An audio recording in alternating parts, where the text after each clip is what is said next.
Good morning students. आज हम standard 6 में कंप्यूटर में चैप्टर 1 का कुछ लास्ट टॉपिक जो बाकी था फंडामेंटल ऑफ कंप्यूटर का उसको डिस्कस करेंगे। पिछले क्लास में हम लोगों ने कंप्यूटर फंडामेंटल के बारे में पढ़ा था, उसके वर्किंग प्रिंसिपल्स के बारे में पढ़ा था। आज हम लोग कंप्यूटर कैसे वर्क करता है उसके बारे में पढ़ेंगे। इनपुट क्या होता है, आउटपुट क्या होता है, प्रोसेस क्या होता है, स्टोरेज डिवाइस क्या होता है, इसकी कैरेक्टरिस्टिक्स क्या है, इसके बारे में जानेंगे। चलिए तो हम लोग स्टार्ट करते हैं। पहला टॉपिक है आज का हमारा, how does a computer work. तो लिखेंगे यहाँ पे computer works on a principle of IPO cycle. Principle of IPO cycle. पिछले भी क्लास में हम लोगों ने डिस्कस किया था आईपीओ साइकिल के बारे में। इस बार भी हम इसके बारे में डिस्कस करेंगे कि computer works on a principle of IPO cycle,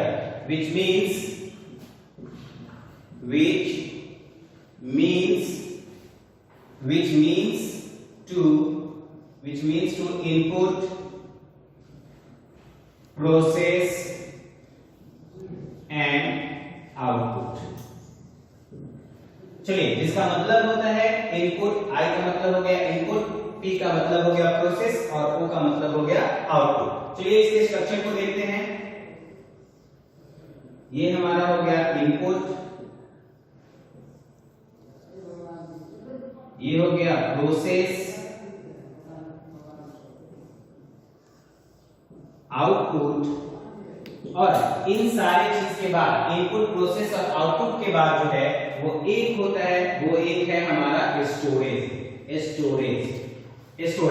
ठीक है, जब हम कंप्यूटर को इंस्ट्रक्शन देते हैं तो वो कहलाता है इनपुट। जब दिए गए इंस्ट्रक्शन को कंप्यूटर फॉलो करता है तो वो कहलाता है प्रोसेस। और वही जब प्रोसेस करके जब वो समझता है कि जो दिया गया इंस्ट्रक्शन है उसको फुलफिल करता है और जब रिजल्ट देता है तो वो कहलाता है आउटपुट। और जो रिजल्ट हम लोग को प्राप्त हो जाता है और उसको जब हम जिस जगह पे रखते हैं वो कहलाता है हमारा स्टोरेज डिवाइस। चलिए तो हम बारी बारी से सारी चीजों को पढ़ेंगे। इनपुट क्या होता है? इनपुट में हम दे सकते हैं डिफाइन कि इनपुट इज अ, इनपुट में हम डिफाइन कर सकते हैं कि input is the raw material, है ना, रॉ मटेरियल और information that are entered into a computer from input devices, that entered information, है ना, that entered information from the computer through the input device। तो हम इसको लिखेंगे input is the raw information that is raw information of the computer,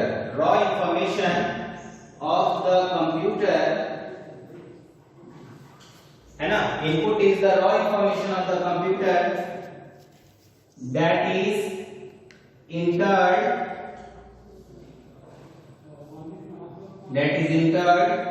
by the input devices, है ना, input devices. क्या समझे? Input is the raw information of the computer. Input जो होता है वो रॉ इंफॉर्मेशन होता है किसका? कंप्यूटर का, है ना, जो कि किसके द्वारा दिया जाता है? कंप्यूटर को इनपुट डिवाइस के द्वारा दिया जाता है। चलिए अब हम कुछ इनपुट डिवाइस के नाम को समझेंगे। इनपुट डिवाइस के कुछ नाम है, जैसे जनरली हम लोग जानते हैं कीबोर्ड, माउस, स्कैनर etc। ये कुछ नाम है। चलिए अब हम प्रोसेस के बारे में समझेंगे कि प्रोसेस क्या होता है। प्रोसेस को देखेंगे हम लोग।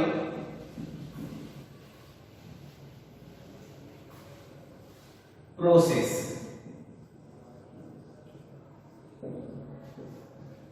after the given instruction,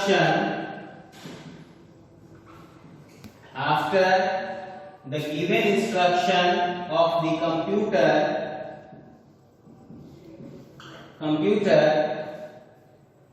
after giving the instruction to the computer, CPU process the given instruction, process the given instruction. After the given instruction to the computer CPU, process the given instruction.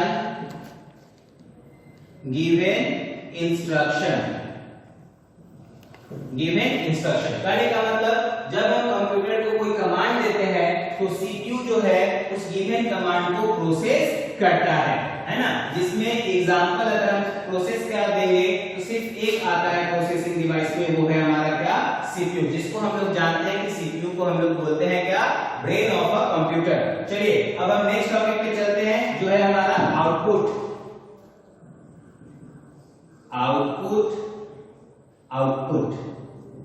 चलिए after the processing the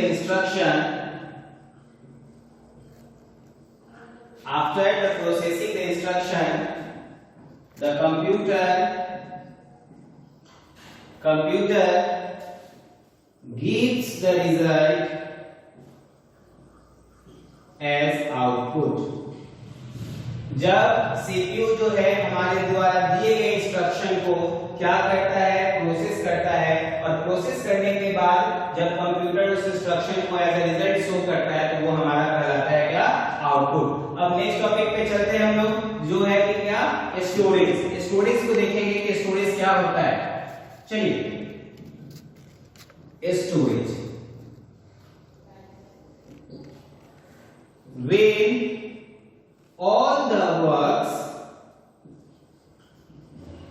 when all the works are done by the computer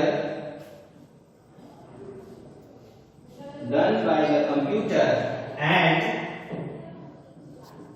the data will be stored is known as storage. जब सारे काम को computer complete कर लेता है और जो गिवन इंस्ट्रक्शन जो स्टोरेज जो डाटा हम लोग को प्राप्त होता है उन सारे डाटा को जब कंप्यूटर क्या करता है, स्टोर करता है, तो वो हमारा कहलाता है स्टोरेज। चलिए कुछ स्टोरेज डिवाइसेस के नाम को हम जानेंगे, जैसे pen drive, CD, DVD, ETC. चलिए अब हम नेक्स्ट टॉपिक पे चलते हैं जिसका नाम है कैरेक्टरिस्टिक्स ऑफ कंप्यूटर। चलिए कैरेक्टरिस्टिक्स ऑफ कंप्यूटर पे हम चलेंगे उससे पहले एक बार रिवाइज करेंगे। हमने शुरू में बताया कि कंप्यूटर कैसे वर्क करता है, हाउ डज अ कंप्यूटर, तो मैंने उसमें डिस्कस किया आप लोगों से कि कंप्यूटर जो है वो एक आईओ साइकिल पे काम करता है जिसमें हम लोग कहते हैं इनपुट, प्रोसेस और आउटपुट। और आउटपुट के साथ साथ हमने एक और टॉपिक को जोड़ा जिसको हम लोग बोलते हैं स्टोरेज। इनपुट पे बताया जब हम यूजर के द्वारा जब कंप्यूटर को इंस्ट्रक्शन दिया जाता है तो वो कहलाता है आपका क्या, इनपुट। और वह इनपुट जब सीपीयू क्या करता है, प्रोसेस करता है, समझता है कि यूजर ने हमें किस प्रकार का कमांड दिया है, और जब वो प्रोसेस कर लेता है और रिजल्ट को डिस्प्ले करने की बात आती है तो वहां पर वो स्टेप चला जाता है किस पर, आउटपुट के ऊपर। अब जब हमारा सारा वर्क कंप्लीट हो जाता है, जब हम सारे वर्क को कंप्लीट कर लेते हैं, जो इंफॉर्मेशन हमको प्राप्त होता है तो उसको हम स्टोर करते हैं। कहां स्टोर करते हैं, स्टोरेज डिवाइस में, ठीक है। जिसे स्टोरेज डिवाइस में आपका है पेन ड्राइव, सीडी, डीवीडी, ये सब। चलिए अब हम अगले टॉपिक पे चलते हैं जिसका नाम है characteristics of computer.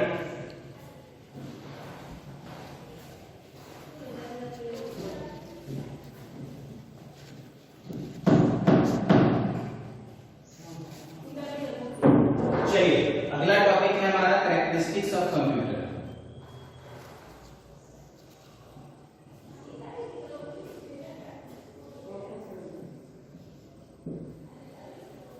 There are some important characteristics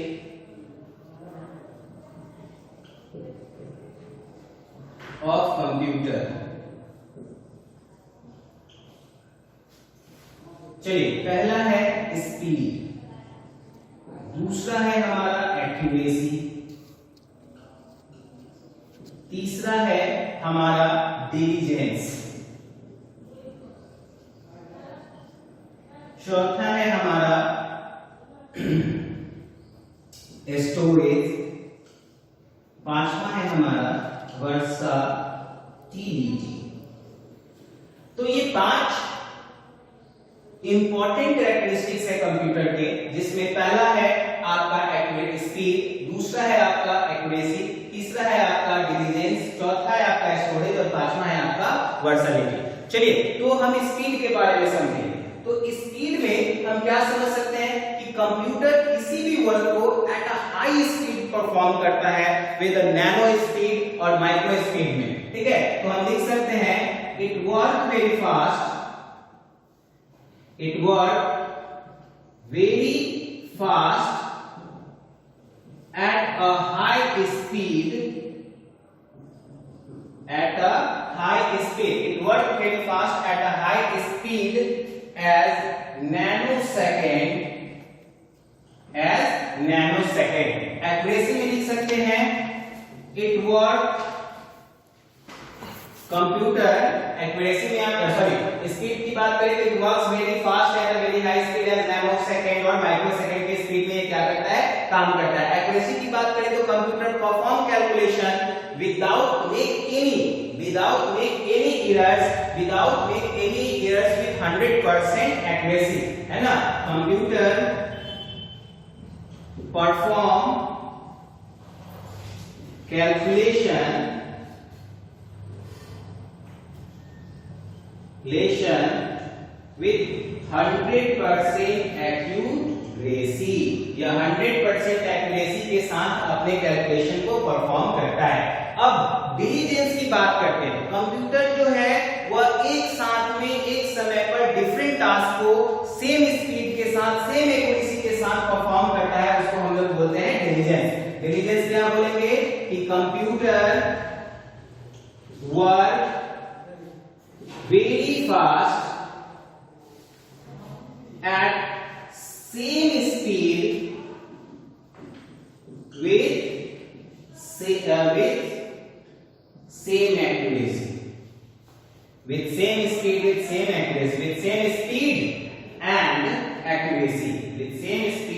accuracy. चलिए कंप्यूटर डिलीजेंस का मतलब क्या समझे कि कंप्यूटर जो है जब अपने काम को करता है तो एक साथ में डिफरेंट टास्क परफॉर्म करता है, उसमें कोई भी प्रकार का दिक्कत नहीं आता है टास्क परफॉर्म करने में। उसमें जब वो टास्क परफॉर्म करता है तो एट हाई स्पीड परफॉर्म करता है और उसके साथ साथ जो है उस परफॉर्म टास्क करने के दौरान उसमें किसी प्रकार का कोई एरर नहीं आता। चलिए अब स्टोरेज कैपेसिटी की बात करते हैं। तो स्टोरेज में कंप्यूटर को में हम लोग lot of amount of data को स्टोर कर सकते हैं, है ना। हम lot of amount of data को क्या कर सकते हैं, स्टोर कर सकते हैं। हमने बिट बाय बिट मेमोरी को मेजरमेंट किया है, हमने स्टोरेज कैपेसिटी को बिट बाय बिट हमने क्या किया है, मेजर किया है। जैसे हम एक्सप्लेन करेंगे स्टोरेज डिवाइस को। चलिए computer has a large storage capacity, है ना, has a large storage capacity. चलिए दैट मींस अब स्टोरेज कैपेसिटी को हम यहां समझेंगे। जैसे मान लीजिए कि यहां पर 1 बाइट बराबर होता है 1 बिट और 4 बिट बराबर 0 और 1 बराबर होता है 1 बिट, है ना, और 4 बिट बराबर होता है 1 निबल। 0 और 1 बराबर 1 बिट, 4 बिट बराबर होता है 1 निबल, NIBBLE 1 निबल, है ना। उसके बाद 1 निबल, अब बात आती है 1 निबल के बाद आपका आता है 8 बिट्स, 4 बिट्स 1 निबल हो गया। 8 बिट का हम बात करेंगे 1 बाइट होता है ना। 8 बिट बराबर होता है आपका 1 बाइट, BYTE बाइट।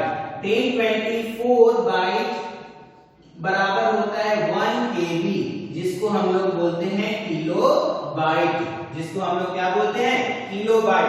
1024 बाइट बराबर 1 KB यानी किलो बाइट। अब इसी प्रकार 1024 KB बराबर होता है 1 MB, जिसको हम लोग बोलते हैं मेगाबाइट,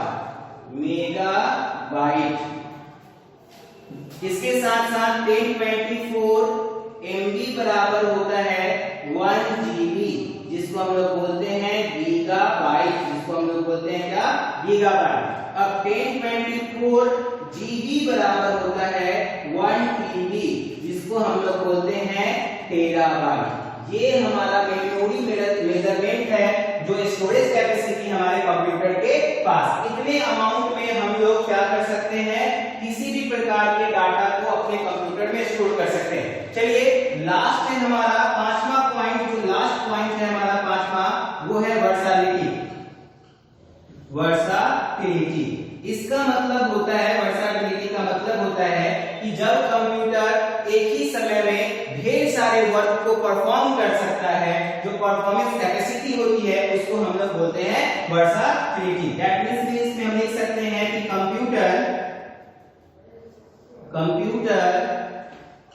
परफॉर्म